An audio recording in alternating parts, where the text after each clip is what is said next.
Good evening. Government scope में आज फिर से एक नए वीडियो के साथ आपके सामने आया हूँ। अभी सबसे ट्रेंडिंग एक टॉपिक है एसएससी स्कैम। बहुत सारे स्टूडेंट के मन में होगा भी कि ये स्कैम है तो है क्या। ये स्कैम एक्चुअली एसएससी से रिलेटेड है, लेकिन वीडियो में आगे आप जानिएगा कि ये सिर्फ एसएससी तक नहीं रुका, ये आरआरबी, ये आगे स्टेट पीसीएस, सभी एग्ज़ाम में ये स्कैम हो रहे हैं। अब ये स्कैम है क्या? ये स्कैम एक प्रोसेस को चेंज करने का नाम दे दिया गया है। मतलब पहले जो एग्ज़ाम सेंटर लिया करते थे, जो टीसीएस हमारा था, जो एग्ज़ाम लिया करती थी, उसे चेंज करके एक नया वेंडर एग्ज़ाम लेने के लिए आया और उसने कम कीमतों में अपना वेंडर डाला, टेंडर डाला और उसे वो गवर्नमेंट ने दे दिया। अब सिंस कीमत कम है तो एक्सपेंडिचर भी तो वो कम करेंगे अपने प्रॉफिट के लिए। तो जब बात आई प्रॉफिट की और उनका मार्जिन है कम, तो वो करेंगे अपने वैल्यूबल जो देनी चाहिए फैसिलिटीज़, उसमें वो कंप्रोमाइज़ करेंगे। तो कंप्रोमाइज़ कहाँ होगा? कंप्रोमाइज़ एग्ज़ाम सेंटर्स में होंगे, कंप्रोमाइज़ क्वेश्चन पेपर सेट में होगा, कंप्रोमाइज़ क्वेश्चन के रखरखाव और इसके प्रोटेक्शन पे होगा, कंप्रोमाइज़ सेंटर पे मिलने वाली सुविधाओं का होगा, कंप्रोमाइज़ जो वीडियोग्राफी होता है, जो डिफरेंट हम लोग रोकते हैं जिससे कोई भी स्कैम ना हो, एग्ज़ाम का पेपर लीक ना हो, उन सारी फैसिलिटीज़ में ये मार्जिन हिट करने के चलते कंप्रोमाइज़ करेंगे। तो बात शुरू हुई है 2016 से और अभी तक ये चल रहा है। लास्ट 3-4 दिनों में ये बहुत हाईलाइट हुआ क्योंकि यूट्यूब पे पढ़ाने वाले Neetu ma'am, Rakesh sir, Khan sir, all are involving in this scam protest. और अभी दिल्ली एक नारा भी दिया गया था सारे टीचरों से, दिल्ली चलो। जंतर मंतर पर इसका सभी स्टूडेंट के साथ मिलकर एकजुट होकर एसएससी से बात करना था। तो सवाल ये उठता है कि ये स्कैम हो क्या रहा है, कहाँ स्टूडेंट इससे सफ़र कर रहे हैं। तो मैंने अभी बताया आपको, exam centre, student travelling, expenditure, technical issue, trend staff, waiting list, fast process, transparent exam हो रहा है या नहीं, वेंडर कौन सा है, इन सारी चीज़ों पे हम लोग विस्तार से आज बात करेंगे। तो सबसे पहले मेरा एक सवाल है आपसे, is it limited to SSC only? Is it? Answer सबके माइंड में आएगा, जिस स्टूडेंट ने भी एग्ज़ाम दिया होगा सबको पता होगा, नहीं, RRB, state PCS, all are doing the same things. अब हो क्या रहा है स्टूडेंट का, एसएससी बोलती है कि भैया मैं तो 100 रुपया लेता हूँ एग्ज़ाम फ़ी, मैं 100 रुपया ले रहा हूँ आपसे एग्ज़ाम फ़ी, हमसे क्या एक्सपेक्टेशन रखते हो? आप मत लो 100 रुपये, आप लो 800 रुपये, कोई दिक्कत नहीं है हमें। बट ये 100 रुपये के आप मजाक के चक्कर में स्टूडेंट ने भरा है पटना, धनबाद, हैदराबाद, और आप उसको भेजते हैं जम्मू कश्मीर।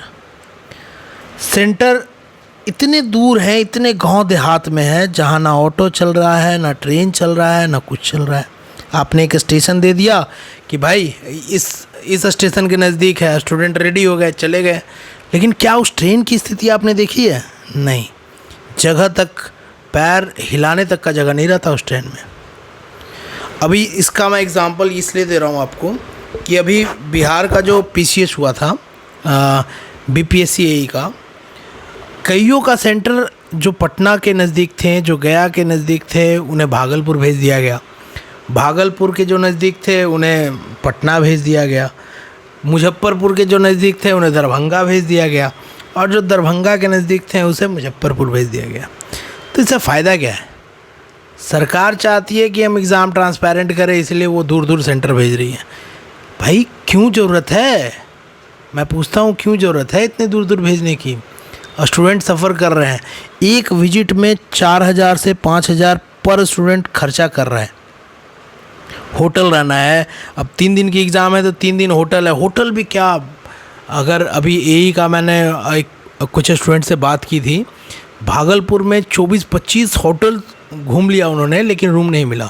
होटल वाले बोल रहे हैं कि भैया हमारा कमरा तो बस 1,000 का है, लेकिन सामने से ही 2,500-3,000 के ऑफ़र आते हैं तो वही पर नाइट रख रहे हैं। अब ये बताइए कितनी बड़ी, कितनी जाती हो रही है स्टूडेंट के साथ। अगर आप पटना में बापू सभागार एग्ज़ाम सेंटर बना रखे हैं आपने, तो क्यों इतनी दूर भेजना, किस सेंटर का क्या काम। सेम क्वेश्चन मैं एसएससी से पूछना चाहूँगा कि अगर आप सोच रहे हैं कि हम इतने करोड़ स्टूडेंट का एग्ज़ाम ले रहे हैं, हमारे पास सेंटर अवेलेबल नहीं है, तो बनाओ ना सेंटर, किसने रोका है। एयरपोर्ट बन रहा है, होटल बन रहा है, सब कुछ सरकारी जब बन रहा है तो एग्ज़ाम सेंटर सरकारी क्यों नहीं हो सकते। एक विभाग ही खोल दो एग्ज़ामिनेशन लेने के लिए, आप तो है ही स्टाफ सिलेक्शन कमीशन, भर्ती लीजिए। अब हो क्या रहा है, सेंटर पे जब हम जाते हैं तो हमें मिलता क्या है, हमें मिलता है पहला तो ये ट्रेंड स्टाफ। अभी क्या मिल रहा है हमें, 18-19 साल की जो लड़के हैं लड़कियां हैं आ जा रही हैं ड्यूटी करने के लिए, 500-400 पर डे के हिसाब से वो लोग देते हैं, और ना उन्हें कुछ बुझा रहा है ना कुछ बुझा रहा है। There are 2 or 3 technical staff that are only, मतलब सब काम वही कर रहे हैं, बाकी सब बस अटेंडेंस ले रहे हैं, साइन करवा रहे हैं, अंगूठा लगा रहे हैं, यही काम है। कुछ पूछ दीजिए तो बस तुरंत कॉल करेंगे, यहाँ टेक्निकल दौड़ेगा। लेकिन आप स्टूडेंट का सोचिए, वो वहाँ एग्ज़ाम देने बैठा है, कितना वो सफ़र कर रहा होगा। अगर उसका सिस्टम बंद हो जाए, उसका माउस काम करना बंद कर दे, क्या होगा। स्टूडेंट मतलब पागल सा हो जाता है। आप समझिए, आप भी एग्ज़ाम दे के ही एसएससी में स्टाफ बने होंगे, या बीपीएससी में बने होंगे, या कहीं भी आप ऑफिसर होंगे, तो आप एग्ज़ाम दे के ही बने होंगे। कभी सोचा है आपने कितना दर्द सहता है स्टूडेंट।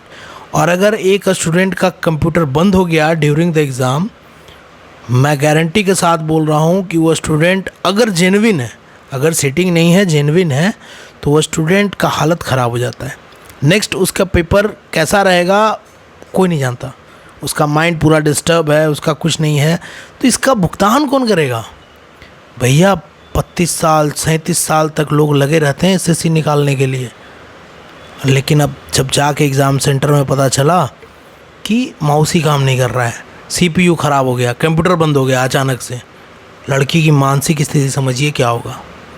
ये सस्ते के चक्कर में सस्ता चीज़ हम लोग को मिल रहा है, और इस सस्ते के चीज़ में जो जेन्युइन स्टूडेंट है वो सफ़र कर रहे हैं।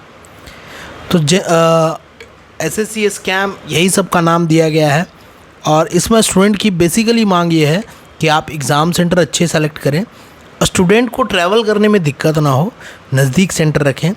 एक्सपेंडिचर क्योंकि बहुत ज़्यादा उठ जाता है, सेंटर पर टेक्निकल इशू ना है। अगर टेक्निकल इशू आ रहा है मतलब कि आपका सेंटर गड़बड़ है, आपका सर्वर गड़बड़ है। सेंटर में जो स्टाफ है, इन्विजिलेटर है, वो ट्रेंड रहे। वेटिंग लिस्ट का प्रावधान मांगा है स्टूडेंटों ने कि भैया आप, सही बात है, अगर 100 का वैकेंसी है और मान लीजिए 100 स्टूडेंट तो एक ही फॉर्म नहीं भर रहे हैं ना, वो 4-5 फॉर्म भर रहे हैं। अब एग्जांपल ले रहा हूँ आरआरबी का, जो आरआरबी जेई भर रहा होगा वो टेक्नीशियन भी भर रहा होगा, वो एलपी भी भर रहा होगा, अगर वो मैकेनिकल और इलेक्ट्रिकल में है तो। एग्जांपल, अब मान लीजिए सबसे पहले उसका टेक्नीशियन निकला, फिर एलपी निकला, फिर जेई निकला, जाहिर सी बात है वो जेई ज्वाइन करेगा। अब टेक्नीशियन और एलपी की सीट खाली हो गई, तो भैया वेटिंग रहेगा तब तो फिर से इसे आप फिलअप करवा पाओगे। पैसे हमसे कितना लोगे, एक ही फॉर्म के कितने फॉर्म लोगे, पैसे लोगे। दूसरा है प्रोसेस फास्ट हो, ट्रांसपेरेंट हो, और वेंडर आप सही चूज कीजिए। अब ये नहीं कि कोई 2 रुपया में बोल रहा है हम एग्ज़ाम करवा ले तो आप एग्ज़ाम कर दिए। अरे भैया जब 2 रुपया में वो एग्ज़ाम करवाएगा तो जाहिर सी बात है 8 रुपया सेटिंग करके कमाएगा, सिंपल सा बात है, इसमें सोचने वाली कोई बात ही नहीं है। एक इम्पॉर्टेंट चीज़ ये आ रहा है कि जो भी वेंडर क्वेश्चन सेट कर रहे हैं, मैं बोला ना अभी यहाँ क्वेश्चन के सेटिंग में कंप्रोमाइज़ करेंगे वो। अभी आप रीज़न देखिए, आरआरबी जेई में फर्स्ट शिफ्ट के 17, सेकेंड शिफ्ट के 12 क्वेश्चन डिलीट हुए हैं।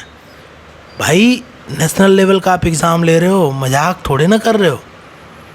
आप एग्ज़ाम ले रहे हो नेशनल लेवल के, आपके रेलवे के जितने ब्रिज होंगे, जो भी होंगे, सब वो बनाएगा वो आदमी, उसका एग्ज़ाम ले रहे हो आप सेटर हो, क्वेश्चन सेटर हो। आप कैसी इतनी बड़ी गलती कर सकते हो? 1% मान सकते हैं भाई, 17%, 18% क्वेश्चन गलत हैं, डिलीट हो रहे हैं, क्या रीज़न हो सकता है? कुछ तो बताइए। तो भाई सिंपल सा ये बताऊं कि एक बार फिर देश के करोड़ों युवाओं के सपनों पर सरकार और सिस्टम ने पानी फेर दिया। एसएससी के नाम पर जो हो रहा है वो सिर्फ लापरवाही है, सोची समझी साजिश है। ये आप पे मैं डिपेंड रखता हूँ, ये आप डिसाइड करके मुझे कमेंट में बताइएगा। सोचिए कोई गरीब छात्र महीने भर की कमाई से ट्रेन का टिकट लेता है, कोचिंग में पढ़ रहा है, परिवार का उस पर टेंशन है, लेकिन पिताजी से पैसे मांग कर वो कहीं रह रहा है, और जब वो एग्ज़ाम सेंटर पे गया अचानक से बोलता है एग्ज़ाम कैंसिल। क्या बीत रही होगी इस पर? ना कोई सूचना मिला, ना कोई जवाब मिला।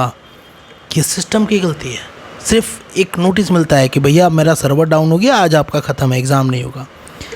युवाओं ने एक क्वेश्चन किया है, ये जो अभी जो आप लाठीचार्ज देख रहे होंगे न्यूज़ चैनल पे, क्वेश्चन बस इतना सा है कि भैया वेंडर की आड़ में आप अपनी लापरवाही क्यों छुपा रहे हो? क्या युवाओं का यही चीज़ है कि वो पैसे खर्चा करें, आपको एग्ज़ामिनेशन फ़ी भी दें, दौड़ के जाएं भी, और वहाँ जाके सिर्फ आप एग्ज़ाम कैंसिल करवाएं? तो बात है एसएससी फेज़ 13 की, जिसमें सेंटर पर कंप्यूटर ख़राब, माउस नहीं चलने का, इंटरनेट डाउन, कई सेंटर पर पेपर कैंसिल हुई। ट्विटर हैंडल पे SSC miss management, SSC vendor failure, justice for aspirant, SSC system सुधारो ट्रेंड कर रहे हैं। भाई ये सिर्फ एक एग्ज़ाम नहीं था, ये उनके भविष्य की कुंजी थी। हर असफल परीक्षा एक माँ के आंसू, एक पिता का टूटता भरोसा होता है। और अब स्टूडेंट तो बोलेंगे, जब उस भरोसा टूटता है ना तो वो चुप क्यों रहे? आखिर क्यों? हमने पैसा दिया है भाई, हमने एग्ज़ाम का फॉर्म भरा है, हमने पैसा दिया है आपको। अगर सवाल है मेरा, जो भी मेरा वीडियो देख रहे हैं, अगर आप इस सिस्टम से नाराज़ हैं तो प्लीज़ आवाज़ उठाइए। उन सब से जो हमारे अभी टीचर हमें लीड कर रहे हैं यूट्यूब पे, साथ लीजिए, उनका साथ दीजिए। जब छात्र एक होते हैं तब बदलाव ज़रूर आता है। तो rise your voice, fight for fair exam. अब एक स्टूडेंट था, बड़ा अच्छा था, उसने मुझे एक शायरी भेजी थी, तो मैं उसी का बता रहा हूँ आपको बोलकर। उसने इसे नाम दिया है हक की आवाज़। तो उसने कहा है, कुछ अपने अंदाज में उसने लिखा है, सुनिएगा। कंधों पर बोझ था सपनों का, उम्मीदें आँखों में भरी थी, एक फॉर्म भरा था इम्तिहान का, बस इतनी सी हमारी तैयारी थी। ना नींद पूरी, ना चैन मिला, हर दिन बस पढ़ते गए। सिस्टम ने जो खेल दिखाया, हम फिर भी चुपचाप सहते गए। सेंटर पहुँचे तो कहा पेपर कैंसिल है, सेंटर पहुंचा तो कहा पेपर कैंसिल है। ना कोई वजह, ना अफसोस, क्या हमारा भविष्य बस इतना सस्ता है जो हो जाए इस तरह खामोश? उसने सवाल किया है सिस्टम से कि क्या हमारा भविष्य बस इतना सा सस्ता है कि हम खामोश हो जाए? कभी लाठी, कभी थाने, कभी सिर्फ इंतज़ार मिला। कभी लाठी, कभी थाने, कभी सिर्फ इंतज़ार मिला। सरकारी नौकरी के सपने में बस जहर सा उपहार मिला। अब नहीं सहेंगे, अब चुप्पी नहीं हमारी पहचान होगी। हर आवाज़ में तड़प होगी, हर शब्द में तूफान होगा। जिस देश में युवा हो रहा है वहाँ क्रांति का जन्म होगा। एक दिन एसएससी का हर जिम्मेदार जवाबदेह जरूर होगा। जिस देश में युवा रो रहा है वहाँ क्रांति का जन्म होगा। एक दिन एसएससी का हर जिम्मेदार जवाबदेह जरूर होगा। बहुत दिल से लिखा है उसने। अगर उसकी शायरी पसंद आई तो आगे तक इसे ज़रूर पहुंचाइएगा। चलिए, एक छोटा सा नॉलेज था। हम लोग क्या बोलूँ, इसमें कुछ बोलने लायक है भी नहीं। बस गवर्नमेंट से यही गुजारिश करूँगा कि भाई स्टूडेंट की मांग सुन लीजिए, हमारी बात समझिए। आप जो लाठी चला रहे थे, नीतू मैम का एक स्टेटमेंट आया, जो लाठी चला रहे थे वो अफसर, वो उन्हीं से पढ़े थे। जब वो थाने में बैठी हुई थी तो सारे एसआई उन्हीं से पढ़ के एसआई बने हैं। अब बताइए, हम भारत को गुरु कहते हैं, मतलब विश्व का गुरु मानते हैं भारत को, और वहाँ गुरुओं पर ही लाठीचार्ज हो रहा है। वहाँ शिक्षा के लिए लोग तरस रहे हैं, शिक्षा बिजनेस बन गई है। आप समझिए, अभी प्राइवेट इंस्टीट्यूशन में आप देखिएगा तो लाख, 1.5 लाख, 4 लाख LKG UKG का फ़ी है, फिर भी लोग पढ़ रहे हैं। सरकारी स्कूलों का कंडीशन क्या है सब कोई जानते हैं, फिर भी लोग पढ़ रहे हैं। चलिए, थैंक यू वेरी मच, धन्यवाद।